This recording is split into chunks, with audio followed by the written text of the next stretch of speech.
Tesla's worst nightmare has begun. Let's go over new changes to the EV tax credit that's going to affect each and every Model 3 purchase, and it's not good. Let's get into all of these changes in today's video. The EV tax credit that gave every Model 3 under $55,000 MSRP, this saga that stretched into early 2023, well, now new changes have happened. Since its inception this year, Model 3 qualified purchases were given a $7,500 tax credit that you would see next year, but now big changes are happening. Tesla and you will get $0 for the EV tax credit. So $0 incentive, no point of sale incentive for sales that happen in 2024 of the Model 3 rear wheel drive, the car that I'm actually sitting in, and the long range Model 3. Let's get into why. But before we do, some context, many of us were expecting the Model 3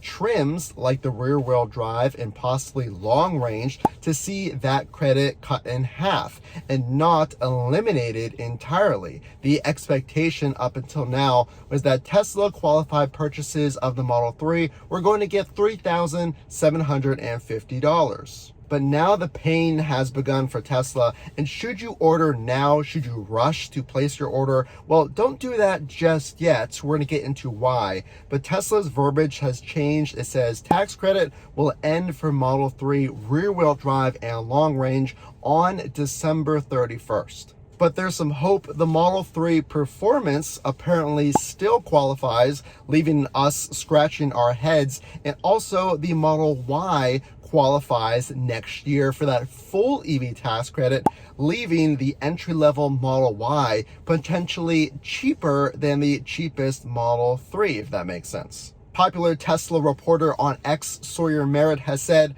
as far as prices go, get ready for some confusing times. And it's actually going to be pretty stupid if it plays out the way that he expects. The long range Model 3 could cost more than the Performance. So when should you buy, and what do we know about the future prices of the Model 3? This is big. It also affects that Project Highland that many of you might be waiting for. Okay, so here's what we got. It is said that the Model 3 Performance will qualify, and that is because of the 2170 cells being produced in North America, which qualifies this vehicle for that full EV tax credit. Why doesn't the Model 3 qualify for this EV tax credit, and what has changed? Well, just recently, new guidance from the IRS now disqualifies these Tesla trims for the EV tax credit because of the batteries. It has been said that these batteries in the two trims,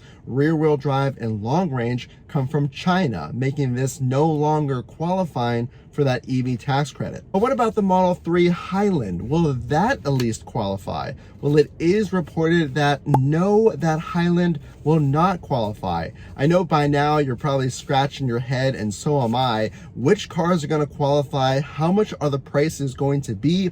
And should I order now? Let's get into it. Prices are going to change effective January 1st is many's prediction, because if you look at these prices, it really doesn't make sense currently. The rear wheel drive Model 3 doesn't qualify, but the rear wheel drive Model Y does, making that car cheaper than the Model 3's entry car. And also the Performance Model 3 with the EV tax credit is only slightly higher than the long range Model Y. And to the final pricing comparison, probably the most confusing of which, the Model Y Performance would be included in that credit, making it less than the long range Model 3. Now, of course, these are completely different vehicles. One's performance and a sportier vehicle, one is more utility, but you see, you get more vehicle for less money if the Model Y with a greater size is now with a higher performance,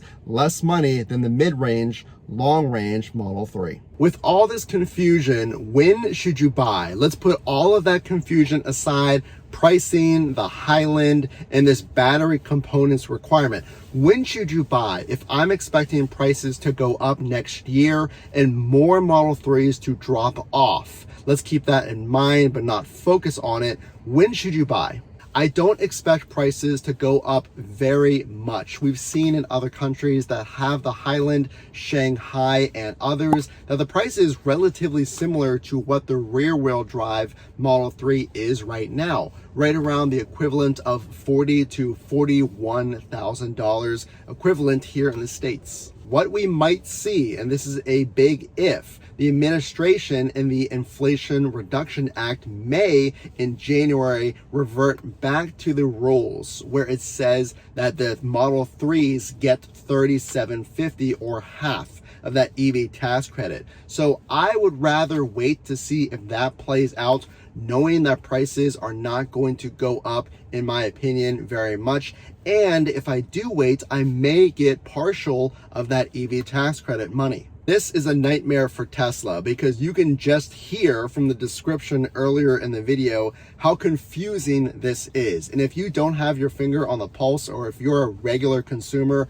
who doesn't watch videos on the EV tax credit, you're gonna left wondering, is my purchase qualified and how much do I get and when? But what if Tesla changes their battery technology from China to a battery components and minerals manufacturer here in the States? Well, it's possible. Many think that Tesla is the most agile of EV companies where they could switch to then qualify if things don't change. That's another reason why I would wait to order. I do want to clarify that this is only for the Model 3 rear-wheel drive and long range. There has been no said changes on those credits for the Model Y at this time. So what do you think? With the prices potentially going up, EV tax credits maybe temporarily or for the entire year next year going away, when are you ordering? Here's your update on Highland. A lot of the focus has been on the Cybertruck.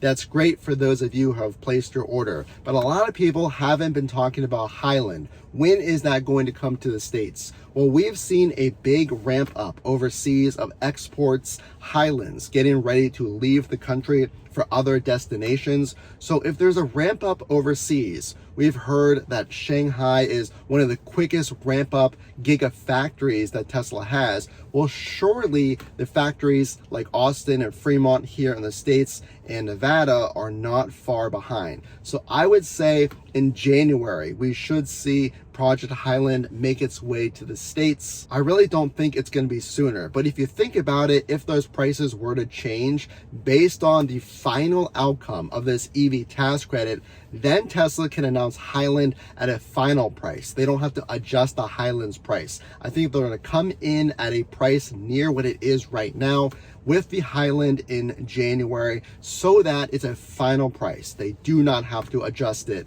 once it finally makes its way here to the States. A big update, lots of changes, prices potentially changing as well. And will this decision stick, or is this going to change in 2024? Well, the only way to know for sure is to subscribe. This is an ongoing saga once again. Boy, they like playing around with these EV tax credits. The only way I know you liked this update is to drop a like and consider subscribing. I'm trying to do this full time one day, and it would reach more people if you subscribed. I'd appreciate it. As always, this is Matt from Frunk to Trunk. We will see you in the next video.